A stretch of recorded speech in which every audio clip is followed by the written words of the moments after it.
As usual آپ کو پتہ ہے کہ وہ بھی فضول باتیں کرتے ہیں، اور انہوں نے آج پھر اسی طرح سے اپوزیشن کی طرف تنقید کا رخ رکھا ہوا تھا اور کہہ رہے کہ جی اب آپ ہم پہ بڑی باتیں کر رہے ہیں، اور جناب خود آپ کو اپنا دور بھول گیا ہے جب آپ مالش کیا کرتے تھے، مالشیے تھے، اور اس ٹائپ کی باتیں کرنے کی کوشش کی، جو کہ اب عام زبان میں ہم کہتے ہیں کہ بوٹ پالشنگ، تو وہ اس طرح سے اس کو ایکسپلین کر رہے تھے، یعنی وہ تانا یہ مار رہے تھے کہ پی ٹی آئی اپنے دور میں بڑی بوٹ پالش کرتی تھی، اور بڑا جو ایک سیم پیج کا رولا تھا، اور اس کی وجہ سے وہ بڑا تنقید کا نشانہ اس وقت بھی بنی، آج تک بھی لوگ تنقید کرتے ہیں اس کے اوپر۔ تو انہوں نے اس کے اوپر جب بات کی تو اپوزیشن سے ایک آواز آئی کہ جیسے کہ آج کل آپ لوگ مالشیے بنے ہوئے ہیں، اور اس کے بعد پھر ایک دم کہکا لگا، اور پھر سارے قومی اسمبلی میں اس بات کے اوپر ہنسنے لگے۔ تو یہ ایک انفارچونیٹ ریالٹی ہے ہمارے ملک کی کہ کبھی کوئی تو کبھی کوئی، لیکن بوٹ پالش کرنے والا کوئی نہ کوئی میسر آ ضرور جاتا ہے۔ یہی وہ ایک بیسک نقطہ ہے کہ جب سیاستدان، کوئی نہ کوئی سیاستدان آ کے اپنا کندھا دے دیتا ہے، کوئی نہ کوئی سیاسی جماعت آ کے اپنی لیگیسی کو بھول کر،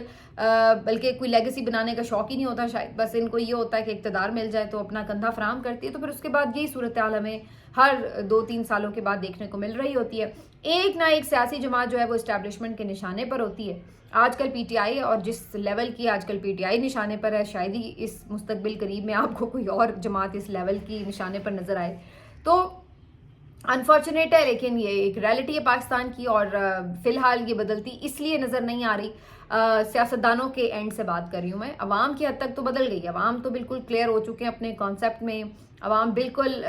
اس کو تسلیم نہیں کرتے، اور یہ انہوں نے 8 فروری کو بتا دیا۔ لیکن دوسری طرف جو سیاستدان ہیں ہمارے، جو دیگر سیاسی جماعتیں ہیں، ان کے اینڈ سے کوئی اس کے بارے میں، اگر آپ کہیں کہ تاریخ سے سبق سیکھ چکی ہیں یا اس میں کوئی وہ تبدیلی لانا چاہتی ہیں کہ نہیں بھائی بہت ہو چکا، تو یہ اب آپ بھول جائیے۔ یہ ہمیں نظر آ رہا ہے کہ جس لیول تک یہ چلی گئی ہیں سیاسی جماعتیں، یہاں سے ان کی واپسی بڑی مشکل ہے، کیونکہ اب تو انہیں عوام کا بھی پتہ ہے کہ وہ بھی انہیں گھاس نہیں ڈالیں گے، تو پھر یہ کہتے ہیں اب ہمیں ایک ہی تو آسرا ہے اسٹیبلشمنٹ کا، اگر انہیں بھی ناراض کر لیا تو پھر ہمارے پلے بچے گا کیا؟ تو اس وقت ان سیاسی جماعتوں کی تو یہ حالت ہے۔ تو بہرحال یہ تقاریر وغیرہ تو ہو رہی ہیں، لیکن یہ صرف تقریروں کی حد تک رہی ہے بات، کوئی کانکریٹ چیز نہیں نکلی۔ آپ ڈیمانڈ کر سکتے ہیں کہ کوئی کمیشن بنایا جائے،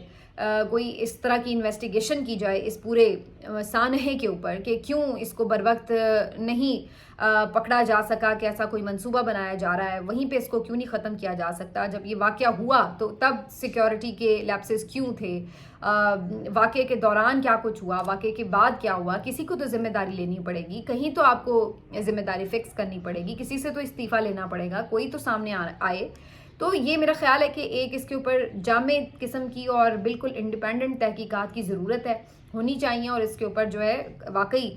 جو سیاسی حل ہے بلوچستان کا اس کی طرف جاتے ہوئے، یا اگر آپریشن کرنا ہے، اس کی وجہ سے آپریشن تو پتہ نہیں پچھلے 70 سال سے چل رہا ہے، اگر آپریشن حل ہوتا تو اب تک حل نکل آ چکا ہوتا، ابھی تک تو ہمیں کچھ ایسا نظر نہیں آیا۔ تو بہرحال جو بھی کرنا ہے ایک کلیکٹیو وزڈم سے کرنا ہے، اور اس کے لیے ضروری یہ ہے کہ آپ تمام سیاسی جماعتیں، جو بھی اب اویلیبل سیاسی قیادت ہے بلوچستان کی، جو مقامی قیادت ہے، جو باقی وفاق کی پارٹیز ہیں، وہ سب ایک پلیٹ فارم پہ جمع ہوتے اور پھر کچھ آپ کوشش کر سکتے تھے۔ اس سلسلے میں ایک تجویز بہت مناسب معلوم ہوتی ہے کہ جہاں پہ اب بلوچ عوام کھڑے ہیں، اور جو رہنما ان کو ریپرزینٹ کر رہے ہیں، آپ کم از کم ان کے ساتھ انگیج کریں، ان کو کوئی اگر آپ ریلیف دیتے ہیں کسی ڈیمانڈ کے اوپر، تو کم از کم کچھ تو وہاں پر جو ایک الاؤ بھڑک رہا ہے، جو ایک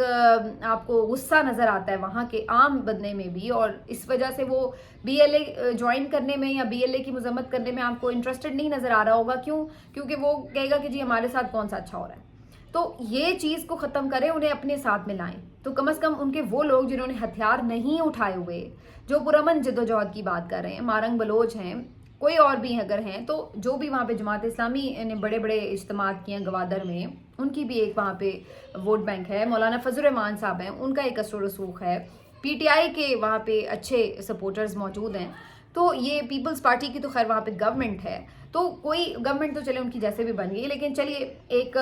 کچھ نہ کچھ کہیں نہ کہیں جو بھی کسی کی بھی وہاں پہ پریزنس ہے، تو آپ ان لوگوں کو انگیج کریں جو سیاسی حل پہ، مذاکرات پر، بات چیت پر بلیو کرتے ہیں، ان کو آپ انگیج کر کے اگر ان کو کوئی ریلیف دیتے ہیں، تو کم از کم جو آپ کا عام وہاں کا بلوچ ہے، پاکستانی ہے، اس کو یہ تسلی ہوگی کہ یار اس ریاست کو ہماری فکر ہے، یہ ہم سے بات کر رہے ہیں، تو جو ہماری جائز باتیں ہوں گی یہ سنیں گے، تو کم از کم وہ جو آپ کا نوجوان ہے نا کوئٹہ کا، جو آپ کا بولان کا نوجوان ہے، جو آپ کا گوادر کا نوجوان ہے، جو آپ کا پسنی کا نوجوان ہے، جو آپ کا کوئی بھی کسی علاقے کا بھی بلوچستان کا نوجوان ہے، اس کو یہ پتہ لگے کہ یار بات چیت سے بھی مسئلہ حل ہو سکتا ہے، مجھے پہاڑوں پر جانے کی ضرورت نہیں ہے، اور جو پہاڑوں پر گئے ہوئے ہیں وہ غلط کر رہے ہیں. تو اس کے دماغ کو یہ کلیئرٹی آپ نے دینی ہے، اور اس کے لیے ضرورت یہ ہے کہ آپ جو ان کی پرابلمز ہیں، جو جائز مطالبات ہیں، جو ان کی مقامی قیادت ہے، اس کو رسپیکٹ دیں، ان کی بات سنیں. یہ نہیں کہ وہ یہاں پر آئیں تو آپ ان کو ڈنڈے ماریں، ان کو گرفتار کریں، انہیں دہشت گرد کہیں، انہیں غدار کہیں. تو جو ہتھیار اٹھا چکے ہیں ان کے خلاف تو آپ لڑ رہے ہیں، لیکن جنہوں نے ہتھیار نہیں اٹھائے کم از کم ان کی تو بات سن لیں. ان کو آپ لوگ کیوں غدار کہتے ہیں، ان کو آپ لوگ کیوں مارتے ہیں؟ تو یہ ایک جو چیز ہے یہ سب سے زیادہ ضروری ہے. تو یہ ایک انیشیٹو ہو سکتا ہے، اور اس کے پیچھے بیک پر جو بھی اس پہ ڈیسیجن ہو، اس کی بیک کے اوپر جو ہے وہ سیاسی قیادت موجود ہونی چاہیے. تو یہ ایک ہو سکتا ہے، لیکن ایسی کوئی سیریس تجویز یا کوئی ایفرٹ یا کوئی حل، کوئی سلوشن کوئی آپ کو پارلیمنٹ میں اس کے اوپر نظر نہیں آیا. تو بس وہ ایک ڈیبیٹنگ کلب بن کے رہ جاتی ہے ایسی پارلیمنٹ، جہاں پر آپ آئے، آپ نے تقریر کی اور آپ گھر چلے گئے، اور اس کے بعد کوئی آپ کو اس سے ریئل سروکار نہیں ہوتا کہ اس کا مسئلے کا حل نکلا ہے یا نہیں نکلا. آگے بڑھتے ہیں جی. آج اس کے اوپر بھی بات کریں گے کہ ملٹری ٹرائلز جو ہو رہے ہیں، اس کے اوپر ہوئے ہیں، اس کے اوپر جو ایک کیس چل رہا ہے، انٹرا کورٹ اپیل جو چل رہی ہے، تو اس کے اندر آپ نے دیکھا جو کہ انٹرا کورٹ تو نہیں اس کو کہتے، اب تو وہ اپیل ہے باقاعدہ. تو اس کے اوپر جو ہے یہ ایک اہم ڈیولپمنٹ ہے کہ پہلے پھر بھی یہ تقریباً ریگولر سماعت ہو رہی تھی، اگرچہ بہت مہینے ہو چلے ہیں، میرا خیال ہے دسمبر سے چل رہی ہے یہ سماعت، اور اب مارچ شروع ہو چکا ہے، تو 3-4 مہینے آلریڈی ہو چکے ہیں، اور اب مزید لگ رہا ہے کہ اس میں وقت لگے گا. تو آج تو حد ہی ہو گئی ہے کہ مطلب اگلے مہینے کی 7 اپریل کی ڈیٹ جو ہے وہ دے دی گئی ہے، تو اس سے تو مزید لگ رہا ہے کہ اب یہ کام لٹکے گا اور زیادہ. تو یہ بہت تکلیف دہ بات ہے. جو بھی معاملہ ہے اس کو کلیئر ہونا چاہیے تھا، تاکہ جو لوگ ملٹری ٹرائلز میں سزا پا چکے ہیں ان کی تو آلریڈی سزائیں پوری ہو چکی ہیں. اب اگر آپ کل کو کہیں جی ملٹری ٹرائل ختم ہو گئے، ان کے اوپر تو نارمل عدالت میں کیس چلے گا، تو پھر بھی آپ سوچئے کہ نئے سرے سے وہ پھر گرفتار رہیں گے، اور پھر نئے سرے سے سارا کیس جو ہے وہ چلے گا. اور اگر آپ اس کو جائز قرار دیتے ہیں تو تب بھی وہ تو پھر ویسے ہی ایک زیادتی ہے کہ سیاسی کارکنوں کا ملٹری ٹرائل ہو. یہ تو یعنی آپ ویسے ہی جیسے ہم کہہ چکے ہیں کہ اس کے اوپر تو بالکل یہ نہیں ہونا چاہیے، اور اس کے اوپر صرف ہم ہی نہیں بات یہ کر رہے، بلکہ یورپی یونین نے،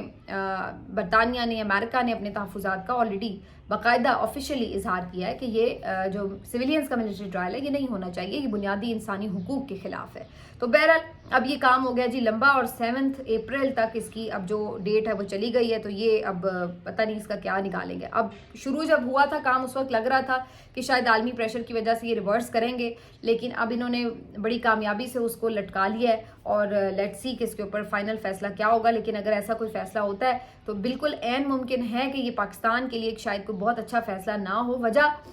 کہ جی ایس پی پلس سٹیٹس جو ہے وہ آپ کا خطرے میں ہو سکتا ہے. یہ ایک بہت بڑی وجہ ہے کہ جس کو دیکھا جانا چاہیے ریاستی سطح پر. تھوڑی بات کر لیتے ہیں شیر افضل مروت صاحب کی. جی شیر افضل مروت صاحب کا خواجہ آصف صاحب کے ساتھ نہ جانے کوئی پرانا تعلق ہے، کوئی دوستی ہے، یا کیا معاملہ ہے. اس سے پہلے بھی ان کے اوپر اس بات پہ تنقید ہوئی تھی جب وہ پی ٹی آئی کا حصہ تھے باقاعدہ، اور جب وہ شاید پبلک اکاؤنٹس کمیٹی کا چیئرمین بننا چاہتے تھے، تو اس وقت بھی وہ بار بار ان کے چیمبر میں گئے، جس کے اوپر بڑی تنقید بھی ہوئی، اور خان صاحب بھی اس معاملے پر خوش نہیں ہوئے تھے جب انہیں یہ پتہ چلا تھا. تو خواجہ آصف صاحب اصل میں پی ایم ایل این کی ایک وہ شخصیت ہیں جو کہ بہت بلو دا بیلٹ گفتگو کرتی ہیں. ایک تو ہوتا ہے نا کہ چلیں آپ کوئی بات نہیں جی پارلیمنٹیرین کسی سے مل لیتے ہیں، لیکن وہ بھی کوئی ڈیسنٹ پارلیمنٹیرین ہو جو آپ کی قیادت کو اس طرح تضحیک کا نشانہ نہ بناتا ہو، جو آپ کے کچھ بنیادی اصولوں کے اوپر ہو. چلو ٹھیک ہے آپ مختلف پارٹی میں، لیکن کوئی تو آپ میں انسانیت ہو، کوئی آپ میں شرم حیا ہو، تو پھر تو کوئی آدمی یہ بندہ ٹالریٹ بھی کر لیتا ہے. لیکن جہاں پر یہ صورتحال ہے کہ جو اس طریقے سے ایک ایکسٹریم ٹیمپریچر ہے دونوں پارٹیز کے درمیان، اور وہاں پر جا کے آپ عین اس بندے سے مل رہے ہیں کہ جو آپ کی پارٹی قیادت کے بارے میں نازیبا الفاظ استعمال کرتا ہے، بدتمیزی کرتا ہے. ادھر آپ باہر آ کے میڈیا میں بڑا کہہ رہے ہوتے ہیں جی مرشد میں بڑا عشق میں مبتلا ہوں عمران خان کے، اور دوسری طرف آپ اس شخص سے جا کے ملتے ہیں، اس سے جفیاں ڈالتے ہیں جو عمران خان آپ کے مرشد کو گالیاں دیتا ہے، اس کی بیوی کو گالیاں دیتا ہے، اور غلیظ گفتگو کرتا ہے ان کے بارے میں. تو یہ کیسا آپ کا عشق ہے؟ یہ تو پھر ڈھونگ ہی لگتا ہے اس طرح کی بات. تو یہ ایک ناقابل فہم بات ہی. بہرحال اس کے اوپر اس وقت بھی تنقید ہوئی، اور اس کے بعد آج پھر وہ